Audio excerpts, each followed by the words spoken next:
Raise your hands if you have faith in God. That's all of you, right? Raise your hand if you received the gift of faith when you were a baby. Most of you, very good.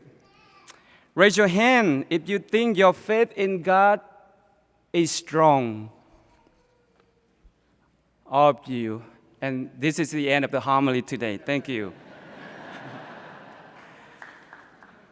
No, I don't think so. Some of you might wonder why this old and grumpy priest asking this question to begin his homily this weekend, don't you? Well, the reason it is, if there is a common theme in today's scripture readings, it is certainly faith. What is faith? In the old baptismal ritual or baptism ritual form, parents were asked, "Why have you brought your child to church?" And they would answer, faith. Faith is certainly why we are here today, right? So what is faith? Where does it come from? How does it increase? Today I invite you with me to dig a little deeper into our faith. Faith is first and foremost a gift from God. It is a free gift from God. Faith is also a human realization or act requiring a response or collaboration on our part. Faith is also a virtue, a habit of the soul, which disposes the person to surrender their mind and heart to God. In other words, faith is a confident and personal relationship with God, a total commitment to Him no matter what. When parents like those of this weekend, soon-to-be baptized children, bring their child to baptismal font, why are they bringing their child? Faith, right? Faith is a reason the parents bring their children to baptism.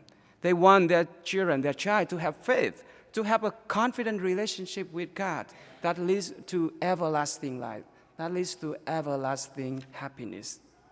And an example of faith held up for us in the scripture today is Abraham, the father of Jewish people and the father of all who believe. And the author of the letter of Hebrews mentioned three events in Abraham's life as signs of his faith, his strong faith in God. First, God calls Abraham when he was, how old, Deacon? He was very old, right? Yeah. And he whispered, Abraham was 75 years old when God first called him. Yes, God called Abraham when he was 75 years old. Just when Abraham thought that his life was short of starting to wind down a little bit, God called him out to begin something new, to begin something extraordinary, not an easy task at all. But because Abraham had a confident relationship with God, he found strength and courage for this task. And he said yes. He said yes to going out without knowing anything in advance. The second incident in Abraham's life mentioned by Hebrews occurs 25 years after his call. Abraham has arrived at Canaan, the promised land. He was 100 years old, and his wife Sarah 90. And God said that He would make them more fruitful than anyone else in the history. Sarah laughed, but Abraham trusted. By faith, he received the power to generous, Hebrews says. And the third incident in Abraham's life involving Abraham's relationship to the surrounding culture of the Canaanites.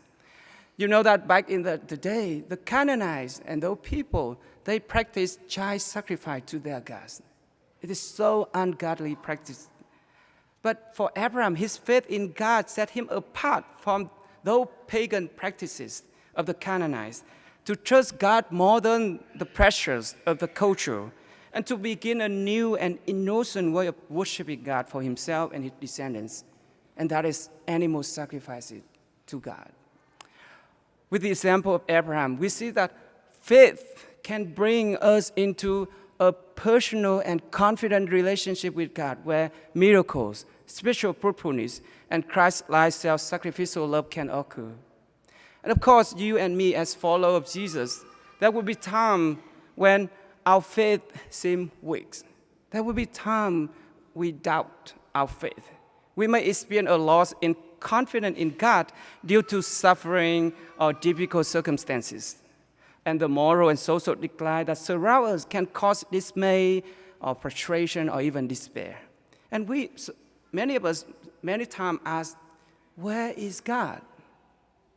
Where is God when confronted with those tragedies, those injustice, violence, or even interior rigidity?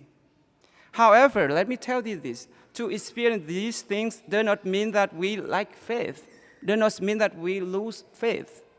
It may mean, however, that we have come up to the limits of our faith, to its frontier in our hearts. So on those occasions, this is my suggestion, we ought to imitate the apostles when they asked Jesus to increase their faith. Dear Lord, increase my faith. Dear Lord, increase our faith. And have confidence that He will do it. And we also ought to try our best, to stay faithful and committed to God no matter what. It is our faithfulness, our commitment that God used to help us, to save us. And remember this, our God is a loving and faithful God who is a source of all truth, goodness, and beauty. So to be rooted in Him through faith, open our minds to what is true, our will to what is good, and our whole person to what is delightful. And to be rooted in God through faith, great things can happen. Indeed, where there is only self-concern, faith can bring true charity. Where there is despair or discouragement, faith can bring joy. Where there is anxiety or despair or turmoil, faith can bring peace. Where there is impulsiveness or recklessness, faith can bring self-control. Where there is harshness or rigidity, faith can make us gentle. And there is death. Where there is death, faith can bring life. My dear sisters and brothers, I cannot help but leave you today with a story about a man who is so dear to me, but I have never had a chance to meet him in person. That man was born into a wealthy and noble Vietnamese family in the year 1916. He was a cradle Catholic who was kind, faithful, and religious. He got married at the age of 15, pretty young, right? And together with his wife, they have 12 children who were all raised and educated well in the Catholic faith. He was also so generous and hospitable that he allotted most of his income to charity and forbade himself luxuries.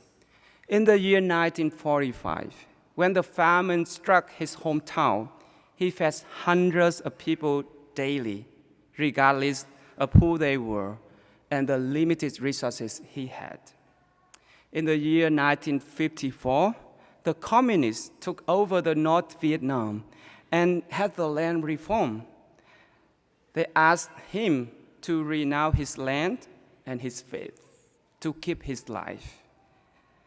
That man said yes to the former, but no to the latter. As a result, he was executed by those communists a year later, leaving behind his wife and his 12 children. For his family, the communists could kill his body, yet they could never kill his living faith in a living God. For them, he is a martyr, and his faith goes on and on. And that man is my dear grandfather. So my dear sisters and brothers, our faith, just like that of my grandfather, is a living faith. Yes, our faith is a living faith, not in any human being, nor any human institution, but in a living God through the teaching of a living church. and our faith is demanding. Yes, our faith is very demanding as it is. As G.K. Chesterton once says, that it is not the Christian ideal of faith has been tried and found wanting. It has been found difficult and left untried. Yes, indeed, our faith is difficult and demanding. But I strongly believe that for you and me, our faith is the best thing around. It is a remedy for the ills and the broken of this corrupted world. It is an instrument God gave us for our sanctification and for our salvation. But if we want its transforming power to be unleashed, we must be faithful and committed to it. Not just the past rely or favor, but to all of it. Yes, we must stay faithful and committed to all of our faith. And we must bring our faith into action every day. I do believe that you and me, we all sitting here, we all want to become saints, right? We all want to have the complete communion with God. And with the help of God, we all, just like Abraham and my grandfather, we all can become saints. Yes, we, my dear sisters and brothers, we all can become the saints that God intends us to be through our beautiful faith in action. The choice is ours.